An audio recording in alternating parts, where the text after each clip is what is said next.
Tinha estudado nada. Fiquei de boa, só negatividade, gostei da nota, foi muito boa. É muito natural que o aluno queira mostrar a nota para o seu professor, queira comparar a sua nota, enfim, vai lá fazer um trabalho, né? Querer entender. Eu acho que é importante a gente realmente tentar entender o que aconteceu, óbvio, isso é uma estratégia eficiente, até para você poder diagnosticar qual foi ali o sintoma da sua redação. O que não é legal é usar a nota para se enclausurar, para se entristecer, né? Muita gente olha para a nota e fica um pouco desapontado, poxa, eu não consegui entender. Tiraram a minha nota na competência 3, tiraram a minha nota na competência 2, mostrei para o meu professor e ele não concordou. A verdade é que, infelizmente, o Enem não nos oferece a possibilidade de revisão de prova. Então, uma vez aquela nota dada, é esta nota que, de fato, vai ficar. Tô vendo vocês elogiando aqui meu cabelo no YouTube, muito obrigado, fico muito grato. Fazia aí 2 meses que eu não cortava o cabelo, porque, enfim, só trabalho, até que eu pensei, gente, peraí, né? Vamos dar um negocinho aqui, um tapinha no visu. E aí eu fui fazer esse serviço à humanidade e a mim mesmo. Vamos começar a nossa conversa falando sobre concordância verbal, que é aí uma pedra no sapato para muitos alunos que na hora de escrever acaba não prestando atenção a alguns detalhes importantes em relação a essa regra de concordância. No que consiste, basicamente, a concordância verbal. A concordância verbal diz respeito ao fato de que o núcleo do sujeito precisa concordar com o verbo em número e em pessoa, certo? Quando se fala que o núcleo do sujeito precisa concordar com o verbo em número ou em pessoa, bom, quando a gente fala em número, nós estamos falando de singular e de plural. Quando a gente fala em pessoa, estamos falando em primeira, segunda ou terceira pessoa do singular, primeira, segunda ou terceira pessoa do plural.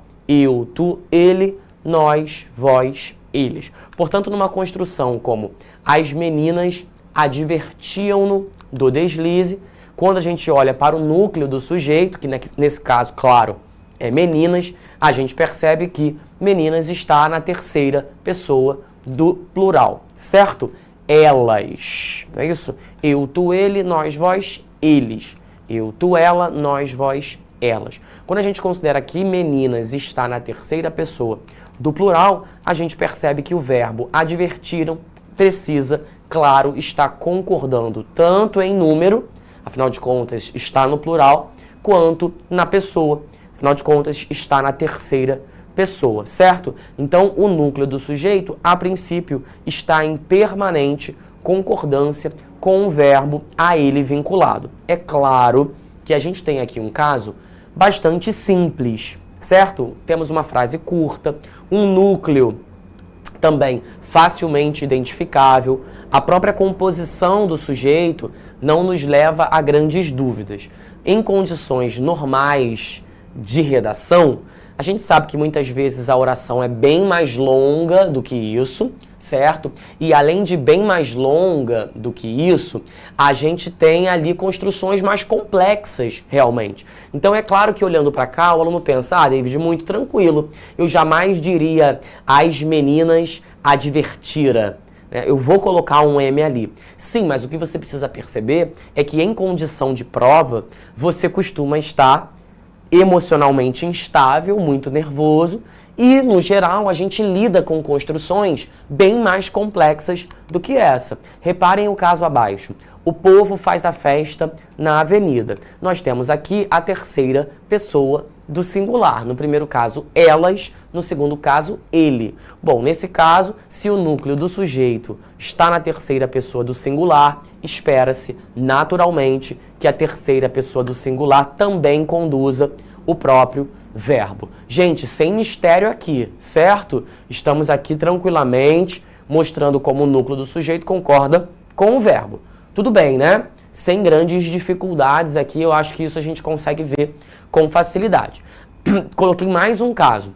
Devemos manter a temperatura amena. Pergunto para vocês que estão me acompanhando aqui no chat, vamos ver se vocês estão afiados na morfologia e na sintaxe.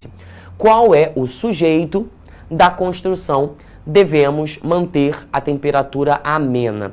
Se tivesse eu que fazer uma avaliação em relação a esta construção, que resposta eu daria em relação ao sujeito? Sujeito simples, sujeito composto, sujeito desinencial, oração sem sujeito, sujeito indeterminado?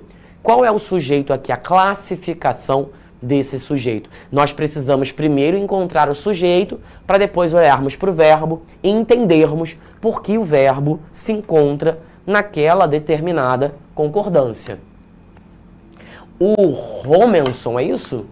O Romenson foi o único que utilizou a nomenclatura adotada pela gramática. Porque, veja, pessoal... já tem o pessoal aí aparecendo também, né? Ana Júlia, Maxwell, Eduarda. É claro que quem respondeu com nós não está errado. Porque nós devemos. Eu entendo super o que você quer dizer. Mas num contexto real, não é? Num contexto em que você vai precisar marcar a letra A, B, C ou D, a gente classifica esse sujeito como um sujeito desinencial, elíptico ou oculto. São 3 classificações distintas para a mesma coisa, tá? Nós temos aqui um nós, que está ali na condição de sujeito desinencial, de sujeito oculto, né? O Matheus responder corretamente aqui também na plataforma. Então, nesse caso, nós temos esse sujeito que não está na frase, mas a gente consegue reconhecer a presença dele, porque quando a gente percebe as desinências, né, de número de pessoa, a gente consegue reconhecer que é o nós, tá? Então, nesses casos, gente, respondam com oculto, tá? Com oculto. O nós está como um sujeito oculto, tá? O que Ana Beatriz falou? Cadê como é? David, se usarmos conosco, devemos também... Não entendi a pergunta. Se usarmos conosco, devemos também estar correto? Não entendi. Não entendi a coisa aqui, tá? Pessoal, tudo bem? Podemos seguir? Bom, essa é a regra geral, é a regra básica. Seria lindo, não é? Num mundo ideal, utópico, que essa fosse a única regra a ser aplicada no contexto de redação. Mas a verdade é que a gente sabe que não é assim. Na hora da gente escrever, e a gramática nos oferece uma enormidade de possibilidades para fazer outras construções verbais, certo? Antes de nós começarmos essas outras construções, eu coloquei aqui um último caso, ó. Surgiram dúvidas nas aulas. Opa, cadê? Surgiram dúvidas nas aulas. Bom, dizer que surgiram dúvidas nas aulas é o mesmo que dizer dúvidas surgiram nas aulas. Nós temos aqui um sujeito que é o próprio dúvidas, né? Prestem bastante atenção e tomem cuidado para os casos em que o sujeito ele não estiver propriamente dito no começo da oração. Eu sinto que, como aluno, e eu também era assim, porque eu também já fui aluno, vocês tendem a se concentrar muito no começo da oração. Então, o aluno acaba associando, erroneamente, a presença do sujeito ao começo da oração. Então, como ele se acostumou lá com 5, 6 anos de idade a ver construções como João bebeu a água, Maria quebrou o dedo, David dá aula de redação. Então, ele está sempre acostumado a ver o sujeito no começo da oração. Aí eu digo assim, olha, David dá aula de redação. Qual é o sujeito? Aí a turma vai lá e diz, David. Perfeito, aprendeu. Aí eu digo assim, de redação, o David dá aula. Qual é o sujeito? Aí ele começa a dar um tilt ali. Quer dizer, eu só embaralhei as cartas do jogo. Aí ele fica meio assim, de redação, David dá aula. Qual é o sujeito? De redação? Aí ele responde de novo aquilo que está no começo da oração. Gente, se eu tenho as peças combinadas numa oração e eu embaralho essas peças, não necessariamente as funções vão mudar. Em alguns casos isso pode acontecer, é verdade, mas muitas vezes não vai. Então, se David dá aula de redação, David é o sujeito, de redação o David dá aula, David continua sendo o sujeito, certo? O fato de eu ter alterado essa situação não mudou a coisa toda. Isso por quê? Porque você está tarado no início da oração. Você está sempre olhando para o início da redação, achando que o sujeito vem dali. Então, Maria comeu o bolo. Qual o sujeito? Maria. O bolo, Maria comeu. Qual o sujeito? O bolo. Ué, como assim? Alterei as peças, você se confunde. Sejamos atentos, não nos deixemos levar por essa ideia falaciosa de que o sujeito está sempre no início da oração. Muitas vezes ele está no meio e ele pode acontecer até mesmo ao final dessa estrutura. Tudo bem? Vamos ver alguns casos aqui que podem te deixar meio com dúvida na hora de você fazer a sua redação? Vamos lá, ó. Quando você tiver uma expressão partitiva mais um substantivo. Veja, a maioria das pessoas sobreviverá ao acidente. Pergunto aos que estão me assistindo. Em a maioria das pessoas sobreviverá ao acidente, qual é o sujeito que nós temos aqui em questão? A maioria das pessoas sobreviverá ao acidente. Qual é o sujeito dessa história? Quem? Mas eu quero o sujeito inteiro. Eu não estou falando o núcleo, eu quero o sujeito inteiro aqui, tá? Quando o professor pede um sujeito ao aluno, o professor espera que esse aluno responda com o sujeito inteiro, embora muitas vezes o aluno responda apenas com o núcleo do sujeito. Tá vendo? Ali, ó, já começou a pintar. O Osmar respondeu pessoas, a Bianca respondeu pessoas. Pessoas não é o sujeito. Vocês estão me trazendo parte do sujeito. Eu não pedi parte, eu pedi o sujeito inteiro. Né? Aí o Maxwell respondeu corretamente. A maioria das pessoas. Esse é o sujeito, certo? Inteiro aqui. Tudo bem? Tudo certo? A maioria das pessoas sobreviverá ao acidente. Qual é o núcleo desse sujeito? O núcleo do sujeito, cadê? Deixa eu botar o dedo aqui. Maioria. Maioria é o núcleo do sujeito. Essa maioria está no singular. Então, o verbo ficou no singular, percebe? Está no singular, o verbo ficou no singular. Agora, há uma situação em que, por exemplo, olha esse segundo caso. A maioria das pessoas sobreviverão ao acidente. Percebe que, nesse caso, a pessoa colocou o verbo no plural. Tá vendo? Colocou o verbo no plural. E muitos gramáticos admitem esta construção. Por que muitos gramáticos admitem tanto sobreviverá como sobreviverão? Porque no primeiro caso a concordância está sendo feita com o núcleo, que é maioria. Enquanto no segundo caso a concordância não está sendo feita com o núcleo. A concordância está sendo feita com o adjunto adnominal das pessoas. Vou ser sincero, há alguns gramáticos mais tradicionalistas, né, menos abertos, digamos assim, que não admitirão o segundo caso. Admitirão apenas o primeiro caso.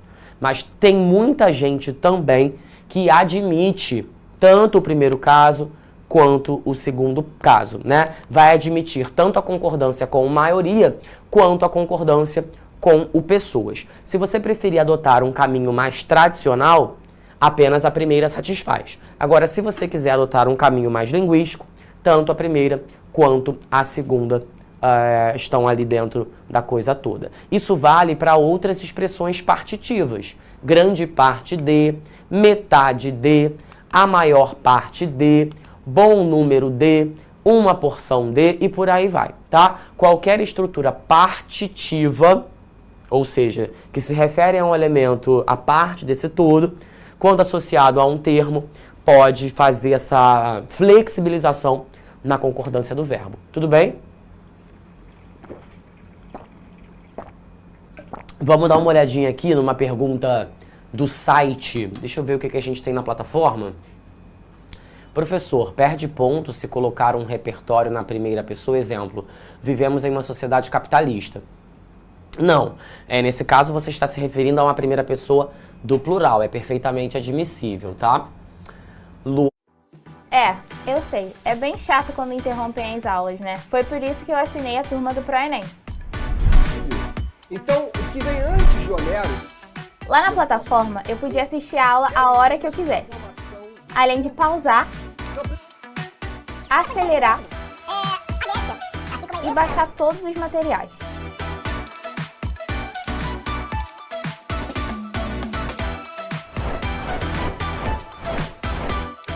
E foi assim que eu conquistei a minha aprovação na UFRJ. Vem com o PRO. Assine agora e assista essa aula a hora que você quiser. De preposição, tá? Isso não acontece em língua portuguesa. E segundo, que se você perceber, a relação é maioria ocupa uma posição central. Das pessoas e o a, tá vendo? São elementos periféricos que estão em função do maioria. O maioria, ele concentra o sentido ali da parada e o das pessoas e o a, eles se colam ao maioria, né? Eles se associam ao maioria. É o maioria aquele que ocupa essa posição central. Por isso é que maioria é o núcleo do sujeito. Porque, na verdade, eu poderia dizer a maioria das pessoas, a maioria das camisas, a maioria do povo brasileiro, tá vendo? Eu posso fazer novas adequações e colocar nesses adjuntos adnominais que estão aqui outros elementos que vão ser combinados com o maioria, tá? Então, é o maioria que a gente tem como núcleo do sujeito. Tudo bem? Posso passar para o próximo caso aqui, diretor, numa boa? Sim? Vamos falar um pouquinho de porcentagens para quem tem dúvida? Ó, 25% do país deve destinar-se à educação. 85% dos entrevistados não aprovam a administração do prefeito. 1% do eleitorado aceita a mudança. 1% dos alunos faltaram à prova. Galera, o que tem que ficar como recado no caso de porcentagens? Você tem que ignorar o número e concordar com esse elemento aqui, ó, do orçamento, singular, então deve. Dos entrevistados, plural, então aprovam. Do eleitorado, singular, aceita. Dos alunos, plural, então faltaram. Se você ficar concentrado no número, tá vendo? Você tem que olhar para o que está em verde, para você poder fazer a concordância aqui com o que está em vermelho. Talvez se você ficar muito concentrado no número, você pode acabar não notando o número da palavra, porque você tem que olhar para o número disso. Singular, plural, singular, plural. Você tem que olhar para isso. Se a gente ficar concentrado nisso aqui, ó, nisso aqui, no número mesmo, no algarismo, talvez a gente acabe se confundindo, tá? Então a recomendação nesses casos é concordar o verbo com o substantivo que acompanha a porcentagem. Olha que perigoso. Vamos imaginar que você esteja nesse caso aqui, ó. Aí você olha para cá. 1% dos alunos.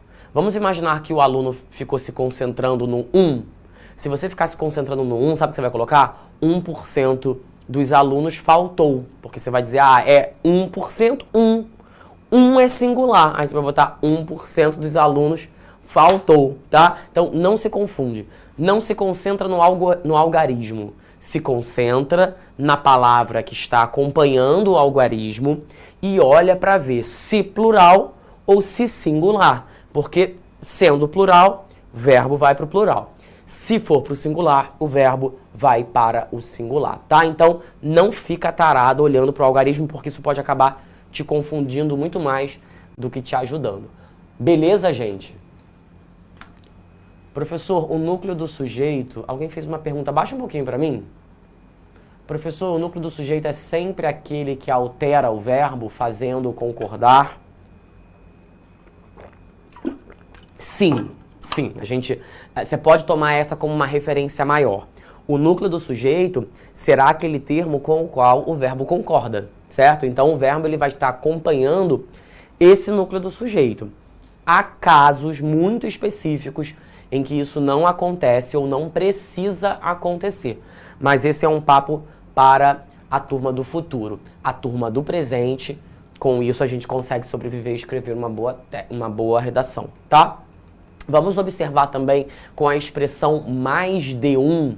Ó, mais de um ministro do STF votou a favor da cassação.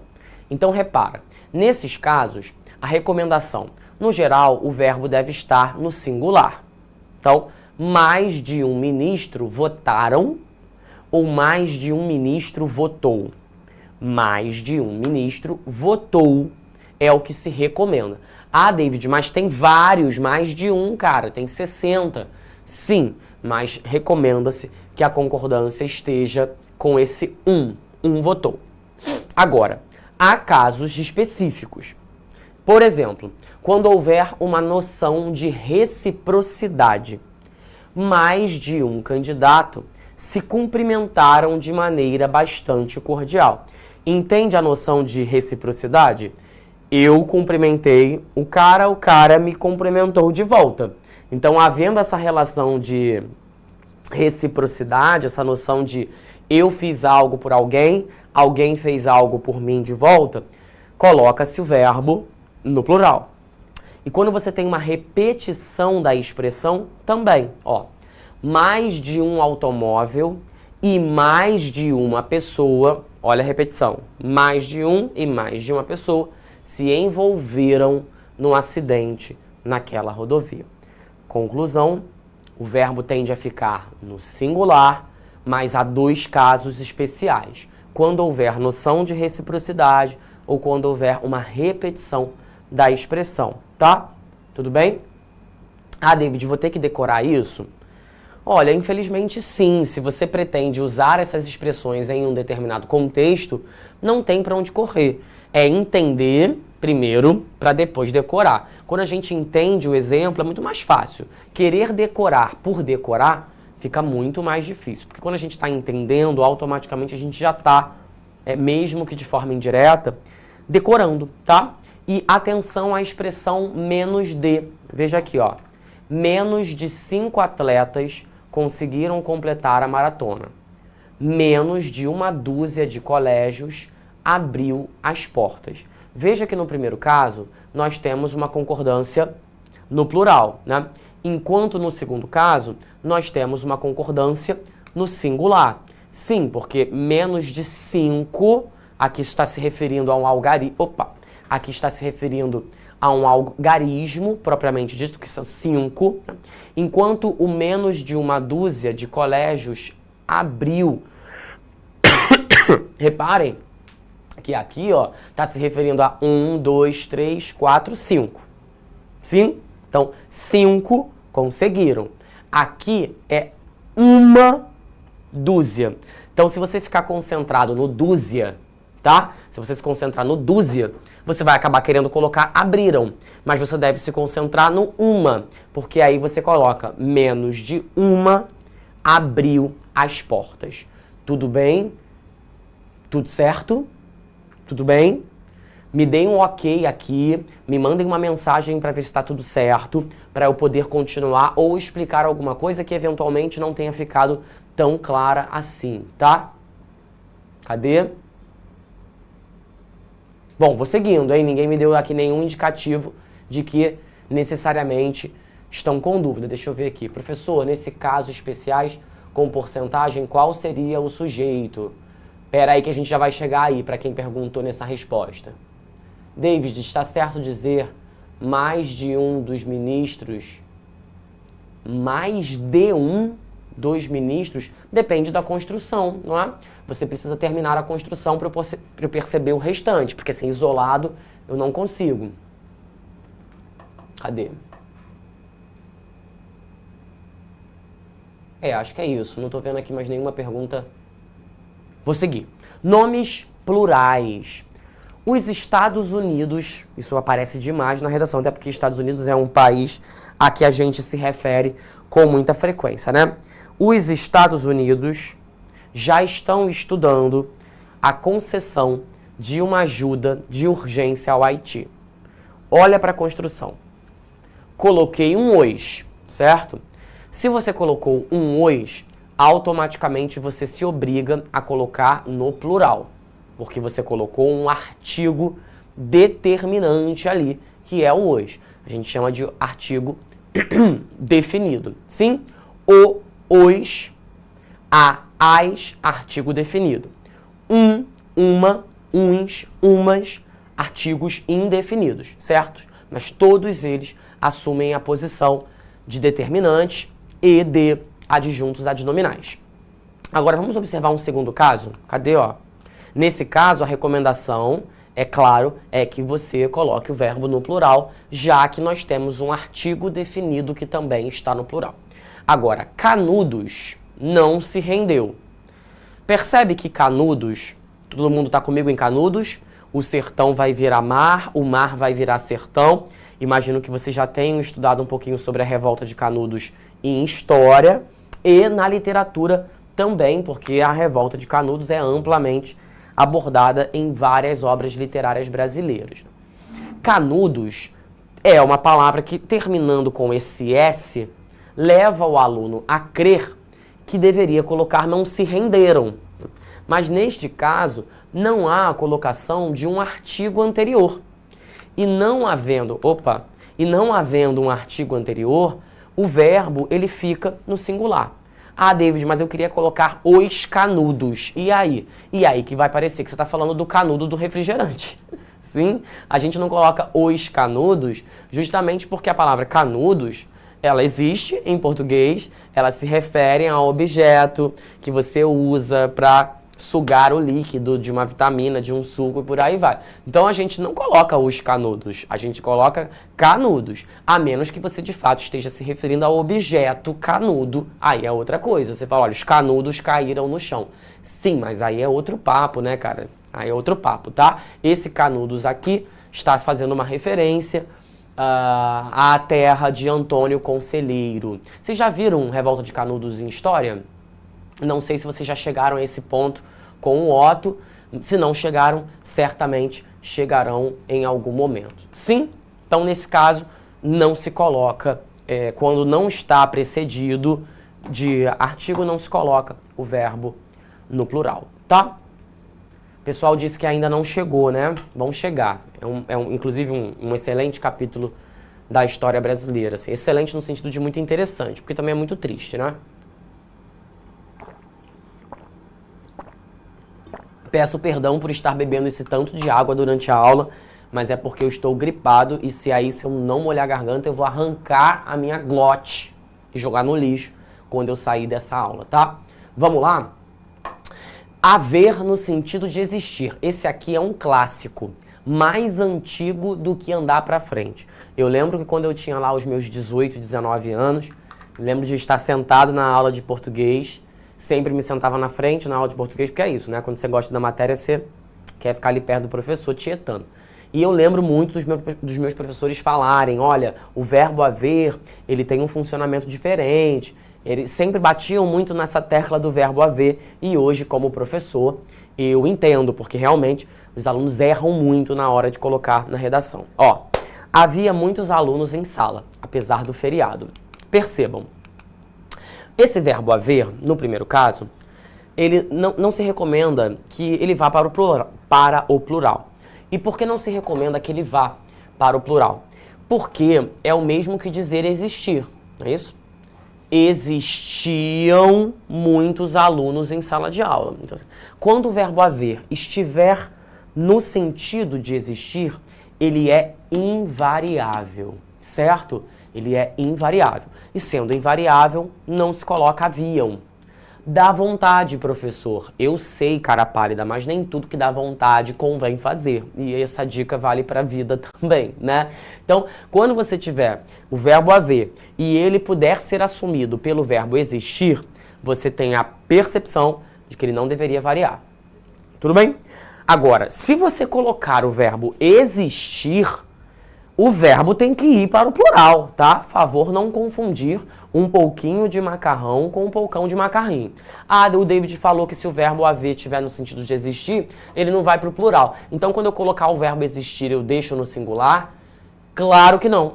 Se você for colocar o verbo existir, ele vai para o plural normalmente. A dica que eu estou dando não é sobre o verbo existir, a dica que eu estou dando é sobre o verbo haver.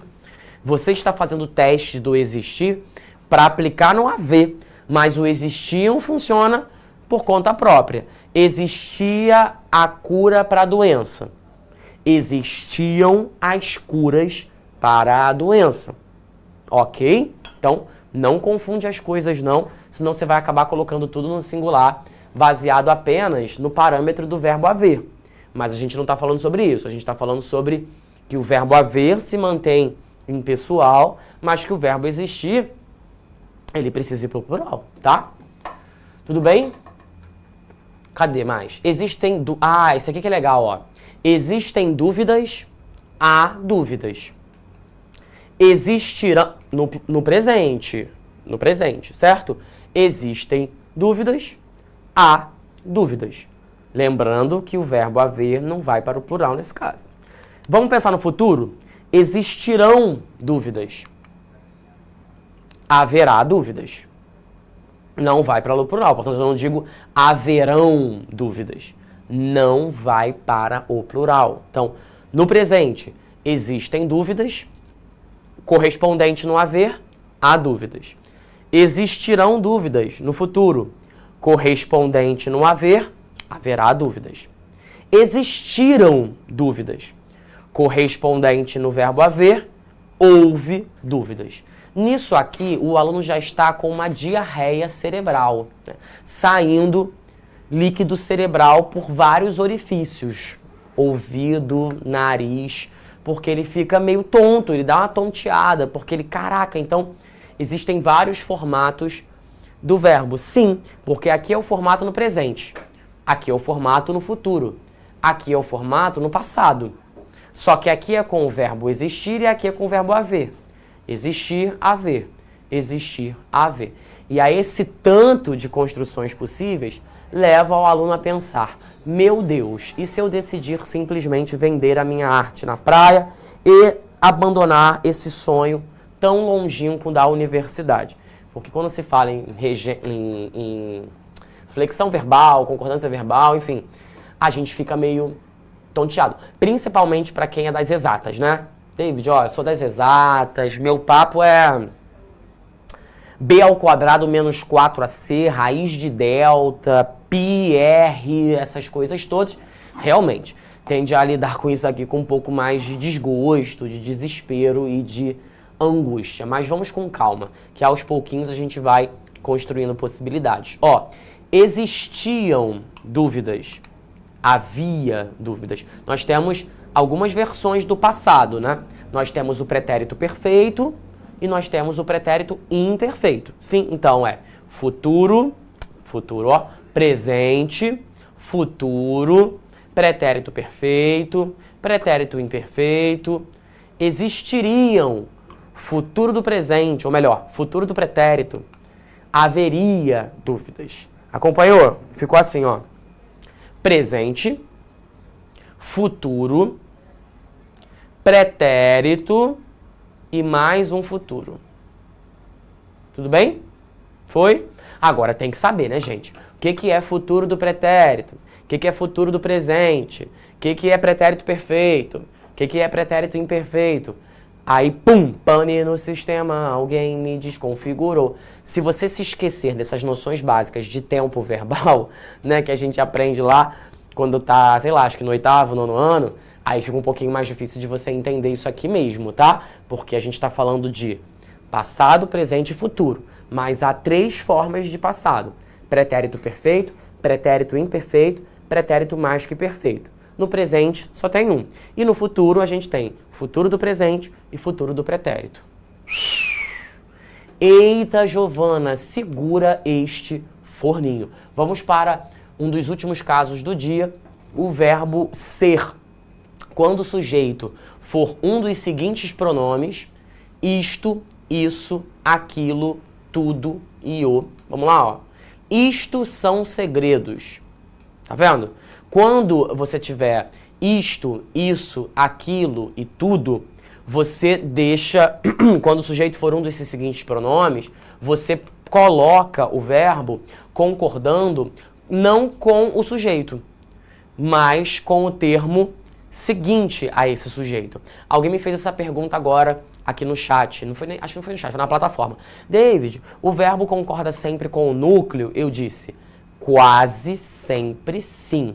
Mas quando o verbo for o verbo ser e o sujeito for um pronome desse aqui, um desses pronomes, aí a concordância ela se dá com o número do termo seguinte. Tanto é que você diz, eu não disse isto é segredos, isto são segredos, né? Se eu fosse concordar com o sujeito, eu diria isto é segredos. Mas a gente não faz isso, a gente diz isto são segredos, concordando com o termo que vem depois, tá? Quando o sujeito estiver no singular e se referir a coisas e o predicativo for um substantivo no plural, acompanha. O sujeito estiver no singular, nossa comida, certo? E se referir a coisas. Comida está se referindo a coisas. Perfeito. E o predicativo for um substantivo no plural. Sim, tomates, substantivo no plural. Então, quando o verbo for o verbo ser, o sujeito estiver no singular, e se referir a coisas, se refere a coisas, e o predicativo for um plural, o verbo vai pro plural. Eu não digo nossa comida é tomates colhidos. Não, nossa comida são tomates colhidos, ou foram tomates colhidos, ou serão tomates colhidos, ou seriam tomates colhidos. Não importa o tempo verbal, o que importa é que precisa estar no plural, já que a palavra tomates está no plural. E aí o aluno que está em casa agora já está assim, meu Deus. Porque, ué, ele veio dizendo que tinha que concordar com o sujeito, agora ele não está concordando mais com o sujeito. Sim, porque esses são casos especiais. A concordância com o sujeito é o básico, certo? Ele é o básico. Mas há situações com o verbo ser em que a concordância não se dá com o sujeito. Vai se dar com o predicativo, muitas vezes. Ó, tá o predicativo. David, e o que é o predicativo que eu já me esqueci? E são cenas para os próximos capítulos. Provavelmente vocês verão com o menino Felipe Moraes nas próximas aulas, tá? Imagino que até o meio do ano vocês devem ver isso. Então, assim, não se perca, não se desespere. A regra básica é concordar o sujeito com o verbo. Tudo bem? A regra básica. Mas há sempre as suas exceções, como tudo nessa vida, tá? Como tudo nessa vida tem as exceções e esses são os casos de exceção. Quando o sujeito for um pronome relativo não. Quando o sujeito for um pronome interrogativo, que ou quem? Quem são vocês? Tá vendo? Quem são vocês? A gente não diz quem é vocês, até porque não existe a versão plural de quem, né? Não tem quens. O quem, ele só vem nessa versão. Quando o sujeito for o quem, então o verbo, ele vem concordar com o número de vocês, que no caso é plural, né? Agora, se fosse você, claro, né, gente? Quem é você e não quem são vocês. E por último, quando o sujeito for formado por expressões numéricas que exprimem quantidade. 5 milhões é um bom valor. A gente não diz 5 milhões são um valor, tá? Por quê? Porque o verbo é o verbo ser. E, nesse caso, a concordância é com o predicativo. Valor está no singular. Então, 5 milhões não interfere na concordância do verbo.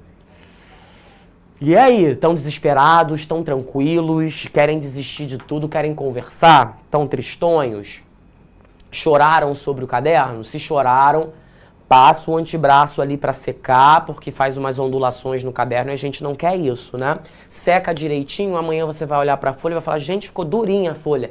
Lágrimas, né? Que você está banhando as suas palavras com tamanha sofrimento, que dá à inteligência um refinamento. Tá.